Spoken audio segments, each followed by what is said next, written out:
Hace algunos meses, los barrios de El Salvador eran prácticamente impenetrables, tanto para los residentes como para las autoridades. Ni siquiera la policía se atrevía a entrar en estos callejones, que se habían convertido en verdaderos campos de batalla, donde cada día era una lucha por la vida o la muerte. Los habitantes vivían en constante temor, ajustando hasta los detalles más mínimos, como la ropa que usaban, para no ser confundidos con miembros de pandillas. Incluso llevar tatuajes podía resultar peligroso, ya que eso era suficiente para ser erróneamente asociado con las pandillas que controlaban las zonas. El Salvador, por muchos años, fue reconocido como uno de los países más violentos de Centroamérica, e incluso del continente americano. Pandillas como la Mara Salvatrucha y la 18 sembraban el terror en sus territorios, ejerciendo un control absoluto sobre varias comunidades, donde las extorsiones, los asesinatos y las amenazas eran parte de la vida diaria. La situación era tan crítica que muchas de estas áreas quedaron totalmente aisladas, y nadie se atrevía a cruzar sus fronteras. Uno de los casos más impactantes fue la masacre del microbús en Mexicanos, uno de los barrios más grandes de San Salvador. En este ataque, 17 personas murieron calcinadas dentro del vehículo, un hecho que conmocionó al país.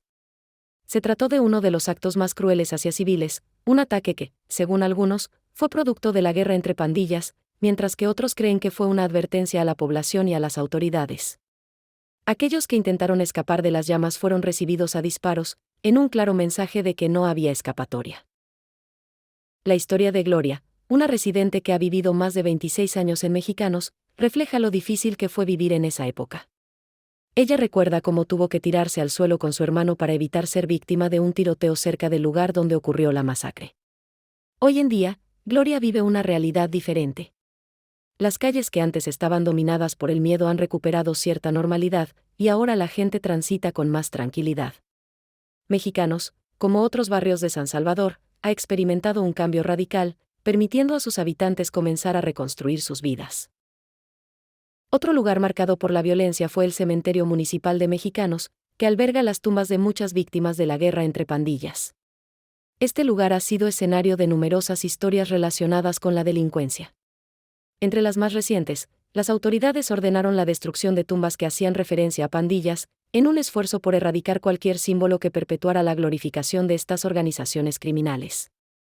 El objetivo era claro: eliminar los espacios físicos donde los pandilleros rendían homenaje a sus muertos, reduciendo así las aspiraciones de los jóvenes de unirse a estos grupos. Los barrios de Vistalago y La Campanera también fueron zonas clave bajo el control de pandillas. Estos sectores estaban tan dominados por la violencia que el simple hecho de que alguien ajeno ingresara era prácticamente una sentencia de muerte. Los números 13 y 18, relacionados con las pandillas, llegaron a estar tan prohibidos que ni siquiera los futbolistas podían usarlos en sus camisetas sin temor a represalias. Estos barrios fueron testigos de innumerables tragedias, incluyendo el asesinato de 4 militares que, tras tomar por error un transporte público, fueron secuestrados y ejecutados por pandilleros. Sin embargo, lo más inquietante de esta historia es que, mientras los asesinos de esos militares recibieron condenas de más de 80 años, otros criminales, responsables de delitos igual de atroces, como la violación y asesinato de una joven atleta de 16 años, recibieron penas mucho menores. Esto ha generado un profundo malestar en la sociedad salvadoreña, que aún lucha por encontrar justicia en medio de una historia marcada por la impunidad. La erradicación de las pandillas ha sido un proceso complejo.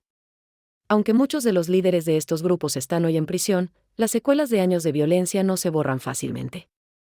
La persecución de pandilleros también ha generado situaciones de discriminación, donde civiles son detenidos por el simple hecho de tener tatuajes o vestir de cierta manera. La estigmatización de ciertos estilos de ropa y tatuajes es un reflejo del temor y la desconfianza que aún persisten en la sociedad. El cambio ha sido significativo, pero el costo ha sido alto. La sociedad salvadoreña sigue lidiando con las consecuencias de años de violencia, discriminación y miedo. Lo que una vez fue el dominio absoluto de las pandillas, ahora es un espacio en proceso de recuperación, donde las autoridades luchan por mantener el orden y las comunidades intentan rehacer sus vidas. A pesar de las cicatrices que han dejado estos años oscuros, lo que hoy podemos ver es una sociedad que, poco a poco, recupera el control de sus barrios y sus vidas. La gente está comenzando a caminar por las calles sin miedo, los negocios vuelven a abrir y, lo más importante, la esperanza está volviendo a las comunidades que durante tanto tiempo fueron dominadas por el terror. Esta transformación es un testimonio del esfuerzo conjunto de las autoridades y los ciudadanos por reconstruir el tejido social, por reclamar lo que siempre fue suyo, el derecho a vivir en paz.